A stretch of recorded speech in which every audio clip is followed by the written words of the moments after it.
ఇంతకుముందు వీడియోలో protein good fats ఒక ఇంపార్టెంట్ ఏంటో తెలుసుకున్నాం కదా. ఈ వీడియోలో ప్రోటీన్ గుడ్ ఫ్యాట్స్తోని వెయిట్ లాస్ అవ్వడానికి మీల్స్ ఎలా ప్లాన్ చేసుకోవాలో తెలుసుకుందాం. నేను ఈ వీడియో ద్వారా ఎవరికి ఎటువంటి హెల్త్ రిలేటెడ్ అడ్వైస్ కానీ మెడికల్ అడ్వైస్ కానీ ఇవ్వడం లేదు, జస్ట్ ఇన్ఫర్మేషన్ మాత్రమే షేర్ చేస్తున్నాను. మీకేమైనా హెల్త్ ఇష్యూస్ ఉంటే ఖచ్చితంగా మీ డాక్టర్ని కానీ మీ న్యూట్రిషనిస్ట్ని కన్సల్ట్ వాళ్ళ ప్రోటోకాల్లో వాళ్ళ దగ్గర ట్రీట్మెంట్ తీసుకోండి.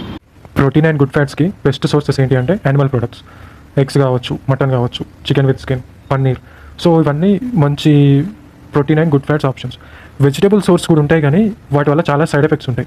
సో అందుకే నేను వాటి గురించి మాట్లాడాలని అనుకోవడం లేదు. ఇప్పుడు మీల్స్ ఎలా ప్లాన్ చేసుకుంటారంటే, ఇప్పుడు మీరు మామూలుగా బ్రేక్ఫాస్ట్లో ఒక 6 ఇడ్లీ తింటారనుకోండి, అందులో ఒక 2 ఇడ్లీ తీసేసి ఆ 2 ఇడ్లీ ప్లేస్లో 2 ఎగ్స్ పెట్టుకోండి, లేదా ఒక 100 to 150 grams ఆఫ్ మటన్ అయినా పెట్టుకోండి, లేదా ఒక 100 to 150 grams of chicken with skin అయినా పెట్టుకోండి. సో ఇలా పెట్టుకొని ఫస్ట్ ఆ 2 ఎగ్స్ తినేసేయండి ముందు. తినేసి ఆ తర్వాత మిగిలిన ఇడ్లీలు తినేయండి. ఇలా ఒక 3 days తినండి. తర్వాత ఒక 3 days తర్వాత 2 ఎగ్స్ కౌంట్ పెంచేసేయండి. 2 నుంచి 3 ఎగ్స్ పెట్టుకోండి. ఈ 4 ఇడ్లీస్లో 4 బదులు ఇంకొక ఇడ్లీ తీసేసి 3 ఇడ్లీస్ పెట్టుకోండి.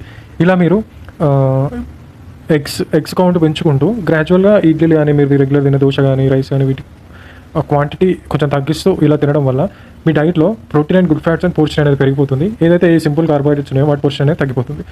అలాగే మీరు ఎగ్స్ కానీ మటన్ కానీ చికెన్ విత్ స్కిన్ ఇలా తిన్నప్పుడు ఇందులో ప్రోటీన్ గుడ్ ఫ్యాట్స్తో పాటు విటమిన్స్ మినరల్స్ అన్నీ ఉంటాయి. సో అవన్నీ మన బాడీకి అందుతాయి. మన బాడీ మెల్లగా హీల్ అవ్వడం, వెయిట్ లాస్ అవ్వడం లాంటివి స్టార్ట్ అవుతుంది. ఇలా మీరు 2 eggs నుంచి 3 eggs 4 eggs 5 eggs అలా తినే కెపాసిటీని గ్రాడ్యువల్గా పెంచుకోవాలి. ఇలా ఎప్పుడైతే మీరు గ్రాడ్యువల్గా పెంచుకొని ఒక 5 eggs అలా తినే స్టేజ్కి వెళ్తారో అప్పుడు వెళ్ళినప్పుడు ఏమవుతుందంటే మీకు గ్రాడ్యువల్గా హంగర్ సిగ్నల్ అనేది తగ్గిపోతుంది.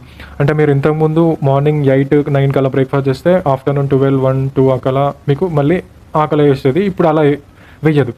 ఎందుకంటే ఎప్పుడైతే మనం ప్రోటీన్ గుడ్ ఫ్యాట్స్ ఉన్న ఫుడ్ని మన బాడీకి అందించినప్పుడు మన బాడీ దాన్ని బ్రేక్ డౌన్ చేసి అబ్జర్వ్ చేసుకోవడానికి చాలా టైం పడుతుంది. సో మన బాడీకి ఆ టైం మనం ఇవ్వాలి. ఇచ్చినప్పుడే అది వాటిని ప్రాపర్గా యూటిలైజ్ చేసుకొని మళ్ళీ మనకు సిగ్నల్ ఇస్తుంది. ఓకే, నువ్వు మార్నింగ్ ఇచ్చిన ఫుడ్లో అన్ని వాడేసాను అని చెప్పేసి మళ్ళీ మనకు హంగర్ సిగ్నల్ ఇస్తుంది. సో అది ఎప్పుడు మళ్ళీ హంగర్ సిగ్నల్ ఇస్తుందో మళ్ళీ అప్పుడు మాత్రమే మీరు తినాలి. అంతేగాని అయ్యో నేను మార్నింగ్ ఒకటేసారి తిన్నాను, నాకు ఆకలి అయ్యట్లేదు, అయినా కూడా మళ్ళీ తినాలి, రోజుకు 3 సార్లు తినాలి అని ఇలా మీరు పెట్టుకొని టెన్షన్ పడాల్సిన అవసరం అస్సలే లేదు. సో ఇక్కడ ఏంటంటే మీరు రోజుకు 1 సారి తింటారా, 2 సార్లు తింటారా, 3 సార్లు తింటారా అనేది అసలు ఇంపార్టెంటే కాదు.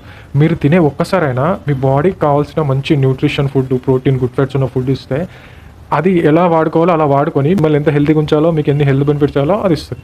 సో ఇక్కడ మీరు ఏంటంటే జస్ట్ మీరు మీ బాడీకి కావాల్సిన amount of good fats proteins తీసుకొని హ్యాపీగా దానిపైన అది చేసుకొని ఇవ్వాలి, మీ పని మీరు చేసుకోవాలి. మళ్ళీ మీకు ఎప్పుడు ఆకలి వస్తే మళ్ళీ అప్పుడు సేమ్ రిపీట్, మళ్ళీ ప్రోటీన్ గుడ్ ఫ్యాట్స్ ఉన్న ఫుడ్స్ని మళ్ళీ తీసుకొని మళ్ళీ టైం ఇచ్చేయాలి.